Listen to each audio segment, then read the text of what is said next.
Va bébé? Oui. Lu xew? Rien du tout. Ah dama gis ne kat da nga xaw a téye sa bopp. Lan la? Dara xewul. Kon loo may sawale ni depuis ma ñëwee ba léegi? Xanaa na moom woon? Si. Wala da nga maa mere ba léegi? Même pas sax.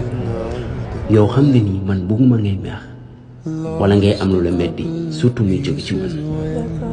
su ma sañoon da ngay bëgg fépp foo toll mais tamit xam naa ni li ma wax ak yow waruma ko woon wax ak yow.